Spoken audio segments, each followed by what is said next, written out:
Registry नहीं है, ऐलान नहीं है, किसी अखबार में मुसलमानों ने कोई इश्तहार नहीं दे दिया है कि सपा को ही वोट दिया जा रहा। तमाम वोटों की बात कर रहा हूं, जो वोट भाजपा को हराना चाहती है वो ये देखता है कि हरा कौन रहा। तो भैया नंबर में अखिलेश जो है वो बाजी मार चुके हैं। मुसलमान शांति व्यवस्था के नाम पर 70 वर्षों से वोट दे रहा। मुसलमानों की पहली पसंद कांग्रेस हुआ करती थी, लेकिन जब कांग्रेस ने दंगे की राजनीति शुरू की, मुसलमानों को ने कांग्रेस को भगाया। योगी जी को भी जबरदस्ती टोपी पहनाया जा रहा है एक दरगाह पे, वो कबीर संत कबीर की दरगाह पर, ठीक है, और वो फेंक रहे हैं, उठा के हटा रहे हैं। 70 सीट आप कांग्रेस को क्यों दिए? आपने मांझी को क्यों भगा दिया? आपने मुकेश सहनी को क्यों भगा दिया? मतलब आप इन दोनों को हल्के में ले रहे थे और कांग्रेस को बड़ा शेर समझ रहे थे। सारा सीट तो कांग्रेस ने गंवा दिया, वहां तो तेजस्वी की सरकार बन ही जाती। देखिए, लोकतंत्र है और चुनाव लोकतंत्र का एक बड़ा पर्व है, और उस पर्व में भी लोग पूछते हैं कि आप खुशी कहाँ मनाओगे। मैं समझता हूँ ये सवाल बहुत उचित नहीं है। लोग हालांकि सबों से पूछ रहे हैं, आरोप सिर्फ मुसलमानों को लेकर नहीं है, ब्राह्मणों पर भी सवाल खड़ा हो रहा है कि वो कहाँ जाएंगे। ठाकुर को छोड़कर बाकी सबसे लोग पूछ रहे हैं, और यादव से, दो को छोड़े हुए लोग। और अब तो जाटवों से भी लोग पूछ रहे हैं कि आप कहाँ जाएंगे साहब। चंद्रशेखर हैं, बहन जी है, और कई दावेदार हैं, बहुजन मुक्ति पार्टी इत्यादि इत्यादि। तो लोकतंत्र में भारत की यही तो एक खूबसूरती है साहब। भारतीय संविधान ने हमें इतना स्वतंत्र किया कि आप अपनी इच्छा से ही ये तय करेंगे कि हमारा नेता कौन होगा। मुसलमानों को जो सबसे सुंदर लगेगा, अच्छा लगेगा, देश हित में, समाज हित में, राज्य हित में लगेगा कि ये पार्टी, ये नेता सही है, मुसलमान वो फैसला ले लेगा। पश्चिम बंगाल में भी आपने देखा, उस मुसलमानों ने अपना फैसला ले लिया। तमाम दल वहां मौजूद थे, कांग्रेस एक मजबूत विकल्प था, सीपीएम, सीपीआई जो पूरा वामपंथी धरा है, जिसने 25-30 साल तक वहां राज किया था, वो भी एक ऑप्शन था। एक बड़ा गठबंधन भी हुआ था, आपको पता होना चाहिए।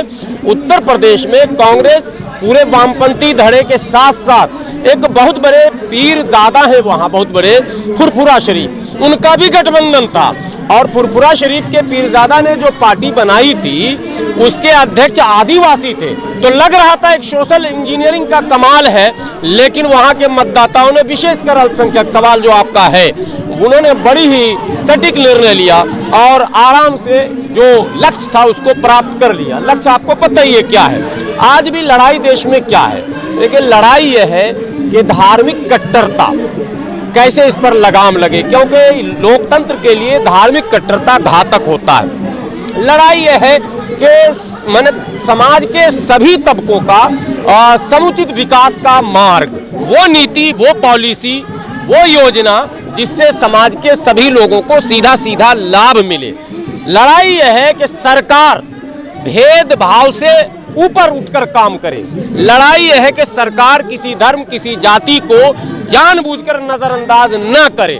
इन सब लड़ाइयों को जब आप देखते हैं तो साफ हो जाता है कि भारतीय जनता पार्टी को मुसलमान विशेषकर नकार देता, क्योंकि मुसलमानों को यह लगता, इसमें मुसलमानों की गलती नहीं है, भारतीय जनता पार्टी की गलती है कि उसने इतने दिनों के शासनकाल में अवसर मिलने के बाद भी अगर मुसलमानों के दिल को नहीं जीता, मुसलमानों का विश्वास नहीं जीता, तो ये दुर्भाग्य है राष्ट्रीय पार्टियों के लिए, ये सोचने का विषय है। विश्वास तो ओवैसी ने भी नहीं जीता मुसलमानों। नहीं, ये आप बात समझिए।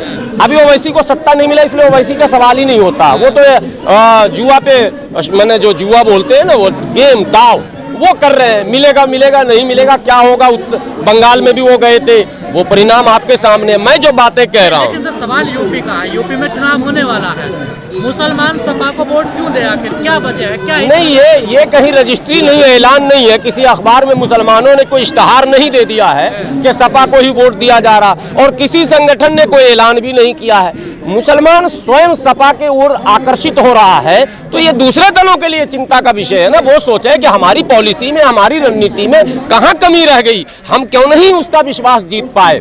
आप देखिए 2007 के चुनाव में पूरी तरह से दलित मुस्लिम के अतिरिक्त भी सोशल इंजीनियरिंग का शब्द पहली बार वहीं पर आया था, जब बहन कुमारी मायावती जी ने एक ऐसा समीकरण बनाया था जिसमें मुसलमानों को भी अधिक से अधिक प्रतिनिधित्व मिला, दलितों को भी मिला संतोषजनक, और साथ में अपर कास्ट के लोगों को भी संतुष्ट करने का प्रयास किया गया था। तो मुसलमानों ने वोट दिया या नहीं दिया, आप बताइए। वोट दिया, लेकिन बहन मायावती जी ने 2012 में जब वो चुनाव हारी तो उन्हें समीक्षा करना था कि क्यों हम हारे, लेकिन उनका एक बयान ऑन रिकॉर्ड आज भी रन कर रहा है जिसमें उन्होंने कहा कि मुसलमानों ने हमें धोखा दिया। आपने कितना धोखा दिया इसका तो आपने जिक्र नहीं किया। आज योगी जी पर आरोप आप लगा रहे हैं नाम बदलने का, लगा रहे हैं। क्या बहन जी ने नाम नहीं बदले? और बहन जी ने कौन से शहर के नाम बदले? रामपुर का क्यों नहीं बदला? सीतापुर का क्यों नहीं बदला? गोपालगंज का क्यों नहीं बदला? आपने अकबरपुर का नाम बदला। मुसलमान इतना भी मूर्ख नहीं है कि याद नहीं रखे। बात समझिए, मैं ये नहीं कह रहा हूं कि नाम रखा क्या, नाम तो बहुत अच्छा रखा, महापुरुषों के नाम पे रखा, लेकिन वो गाज किस पर गिरी? गाज तो मुसलमानों पर ही गिरी, क्योंकि मुसलमानों को शायद ये लगता है कि अकबरपुर, रहीमपुर, कबीरपुर, नसीरपुर ये नाम शायद हमसे। मायावती ने नाम बदले, नहीं काम तो जिंदा कटवा दिया काम। अरे नहीं, आवेश में आकर कोई बात नहीं होती है। मुजफ्फरनगर में दंगे किसके? दंगे मुद्दे हैं, दंगे मुद्दे हैं, आज भी है। मुसलमान उसे कैसे भूल जाएगा? आज भी मुद्दे हैं दंगे, भूलना तो पड़ता है। मुसलमान तो मुजफ्फरनगर से पहले मलियाना में मायावती ने नाम बदला, उसे भूलने का नहीं मुसलमान। और भी उसे भूल जाए। नहीं, और भी कई मुद्दे हैं। ऑन रिकॉर्ड 2014 के लोकसभा चुनाव में बहन जी ने ये कहा कि चूंकि मुसलमान कट्टरपंथी होता है इसलिए हमने अपना वोट भाजपा को ट्रांसफर कर दिया। एक वो मुद्दा। दूसरा, बहन जी ने न चाहते हुए भी भाजपा से गठबंधन करके सरकार चलाई। 3, बहन जी ने कई ऐसे निर्णय लिए हैं जिससे मुसलमानों को आपत्ति थी, मुसलमानों का बड़ा वर्ग मना कर रहा था, तो वो सब गलतियां हुई हैं। अब आप सुनिए, आपत्ति नहीं है मुसलमानों को अखिलेश और योगी एक साथ चाय पी रहे हैं? नहीं, चाय पीना, वो तो प्रधानमंत्री है देश के, योगी मुख्यमंत्री है, मोदी प्रधानमंत्री है, कोई लीडर जो है ममता बनर्जी चाय पी रही है, डिनर कर रही है, लालू यादव मिल रहे हैं, तेजस्वी मिल रहे हैं, नीतीश मिल रहे हैं, तो ये तो मिलने मिलाने का अलग मसला है। पॉलिसी ये है। अखिलेश गधा उठा रहा है लेकिन टोपी नहीं पहन रहा। नहीं, टोपी कोई न पहने। टोपी तो मुसलमानों ने पहनाने का जो सिलसिला शुरू किया था वो गलत किया था, हम लोग उसके विरोधी हैं। जबरदस्ती किसी को टोपी पहनाने का मतलब समझते हैं, ये इस परंपरा को तो खत्म ही होना चाहिए। एक वीडियो वायरल हो रहा है, योगी जी को भी जबरदस्ती टोपी पहनाया जा रहा है एक दरगाह पे, वो संत कबीर की दरगाह पर, ठीक है, और वो फेंक रहे हैं, उठा के हटा रहे हैं। ये सब बेकार की चीज है। कौन तिलक लगाता है, कौन टोपी पहनता है, कौन माला पहनता है, कौन धोती पहनता है, मुद्दा ये है ही नहीं। मुद्दा का नाम नहीं, ये मुद्दा है। ये सियासी निर्णय है कि आप जानबूझकर उन नामों को तो छोड़ रहे हैं जिन नामों से आप पहले देखिए। मुसलमानों ने कभी तिलक तराजू नहीं कहा था, साहब काशीराम ने कहा था। आप नारा तो दिए कुछ और, काम करने लगे कुछ और। तो आपने कहा था कि एक नागनाथ है, एक सांपनाथ है, भाजपा और कांग्रेस। आपका वो नागनाथ सांपनाथ खत्म हो गया। आप अखिलेश मुलायम पर लाख आरोप लगाएं, अखिलेश ने भाजपा से गठबंधन नहीं किया, अखिलेश ने कभी नाम बदला नहीं, अखिलेश ने भी प्रतिनिधित्व के नाम पर बेईमानी नहीं की। अगर इधर नसीमुद्दीन सिद्दीकी थे पावरफुल मंत्री तो उधर आजम खान थे पावरफुल मंत्री, थे तो बराबर के। आप ये कैसे तय कर सकते हैं कि मुसलमानों के लिए नाम बदलना ज्यादा बड़ा मुद्दा है या फिर दंगे? नहीं, दोनों मुद्दे हैं। मुसलमान शांति व्यवस्था के नाम पर 70 वर्षों से वोट दे रहा। मुसलमानों की पहली पसंद कांग्रेस हुआ करती थी, लेकिन जब कांग्रेस ने दंगे की राजनीति शुरू की, मुसलमानों को ने कांग्रेस को भगाया। आपको याद है वो भागलपुर दंगे के बाद आज तक कांग्रेस बिहार में तरस रही है सत्ता के करीब जाने का, गठबंधन से भी नहीं जा पा रही है। आज मैं ये कह सकता हूं कि तेजस्वी यादव ने कांग्रेस से गठबंधन करके सत्ता गंवाई है, बात समझिए, वरना सत्ता पे आ जाती।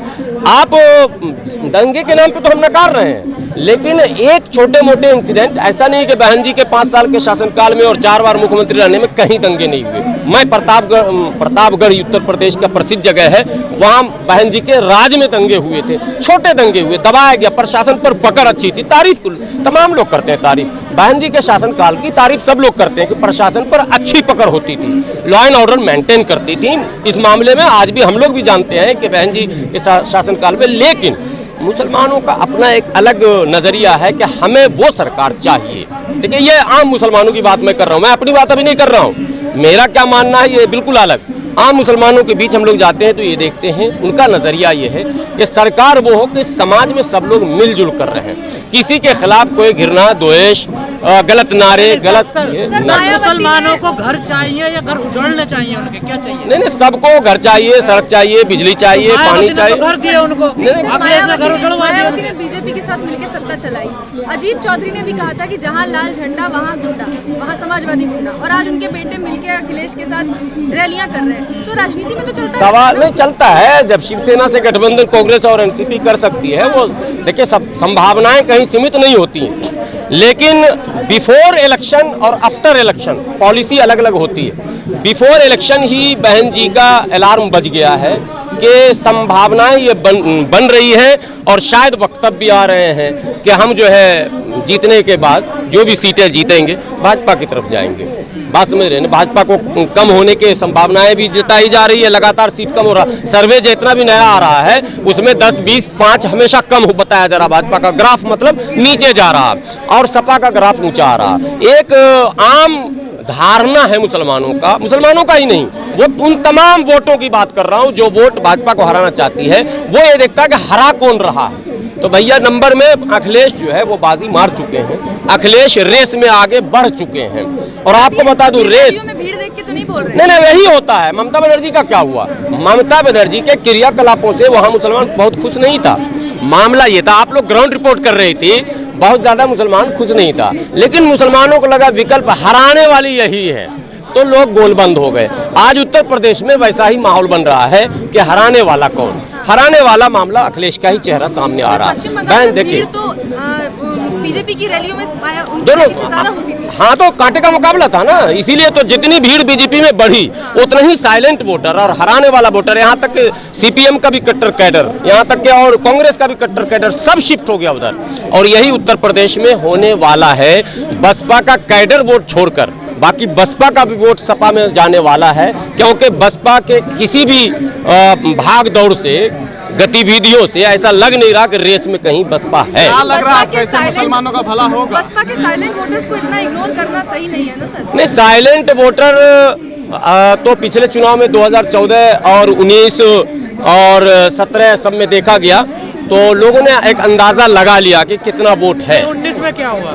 19 में क्या हुआ? 5 सीट आई अखिलेश की, जिसे रेस में बता रहे हैं। और बहन जी की 10 सीटें आई, सबसे ऊपर। किस चीज में? वोट बैंक में भी ज्यादा रही। वोट शेयर ज्यादा रहा बसपा का। हाँ, देखिए ये लोकसभा में वोट शेयर ज्यादा रहा। नहीं, ठीक है होगा, लेकिन विधानसभा में जो परिस्थितियां हैं, जो सर्वे है, आप लोग भी सर्वे कीजिएगा, पत्रकार है, करना चाहिए। सर्वे ये बता रहा है कि रेस में अखिलेश आगे चल रहे हैं। मैं तो दिल्ली में बता रहा था ना। किसको? 70 पार जा रहे थे यहाँ। नहीं, किसका सर्वे था? बीजेपी का 70 पार। अरे नहीं, कभी नहीं था। सी वोटर का सर्वे था कि बीजेपी आ रही है सत्ता में दिल्ली में। बहरहाल देखिए, हमारा अपना निजी जो ओपिनियन है, हम भी मुसलमानों के बीच आते जाते हैं। मुसलमान आमतौर पर सपा की सर, एक तरफ, आखिरी सवाल, आमतौर पर सपा में क्या हित है मुसलमानों का? आपको क्या हित क्या है? अब सरकार बनने के बाद देखा जाएगा। सरकार बनी, उसमें क्या हित हुआ? देखिए, मुसलमानों का क्या हित हुआ?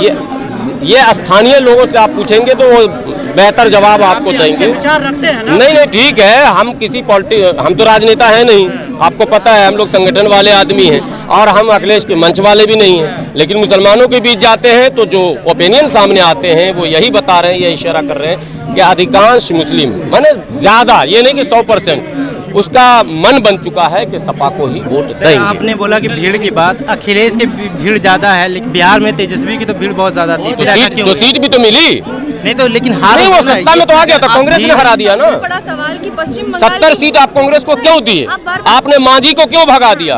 आपने मुकेश सहनी को क्यों भगा दिया? मतलब आप इन दोनों को हल्के में ले रहे थे और कांग्रेस को बड़ा शेर समझ रहे थे। सारा सीट तो कांग्रेस ने गंवा दिया। वहां तो तेजस्वी की सरकार बन ही जाती अगर कांग्रेस को 30-35 सीट दिया जाता, और वही सीट अगर मुकेश सहनी को दे दिया जाता और जीतन राम मांझी को दे दिया जाता, सरकार बन रही थी। तो इनकी सर, आप बार-बार पश्चिम बंगाल और बिहार को कंपेयर कर रहे हैं, तो बिहार में वही वैसी जब आए तो उन्होंने खेला कर दिया, लेकिन पश्चिम बंगाल में नहीं कर पाए क्योंकि वहाँ के वोटर्स पे डिपेंड करता है। तो बिहार और उत्तर प्रदेश के वोटर्स लगभग एक जैसे हैं, पश्चिम बंगाल के जैसे नहीं है। हर नेताओं को एक अवसर मिलना चाहिए, जनता देती है, सबको मिला है। आपको पता है, स्वर्गीय अजीत सिंह का भी आपने नाम लिया, खूब मौका मिला, केंद्र में मंत्री भी रहे, और यूपी में भी खूब शेयर मिला, खूब मजा किए, तो सबको अवसर मिलता है। तो बिहार में ओवैसी साहब को भी अगर अवसर दिया जनता ने, एक बार देखे तो सही, लेकिन बिहार में देने के बाद बंगाल की जनता को ये लगा कि गड़बड़ हो गया मामला, थोड़ा सा अगर हम लोग और सही ढंग का निर्णय लेते तो बचा लेते, तो वो काम पंजाब बंगाल में कर लिया। यूपी में लोग बिहार, बंगाल, झारखंड और तमाम राज्यों का अनुभव लेकर उत्तर प्रदेश के मतदाता चुनाव करेंगे, तो उत्तर प्रदेश में जबरदस्त खेला होगा, क्योंकि कई राज्यों का अनुभव लेकर मतदाता जो है वोट करेंगे और मतदाता सजग होकर करेंगे। अगर मुद्दा रोजी रोटी पड़ा, देखिए ये इशारा है इस बात का कि भारतीय जनता पार्टी ने 6 दिसंबर को एक तरफ केंद्र सरकार फौज भी भेज रही है, जब देखिए आखिरी सवाल कर रहा हूँ, जब प्रदेश के उप मुख्यमंत्री कह रहे हैं, उप मुख्यमंत्री का मतलब क्या होता है, मुख्यमंत्री और उप मुख्यमंत्री कह रहे हैं कि मथुरा में कृष्ण मंदिर उसी मस्जिद में बनेगा, तो बन जाना चाहिए ना, रोका किसने?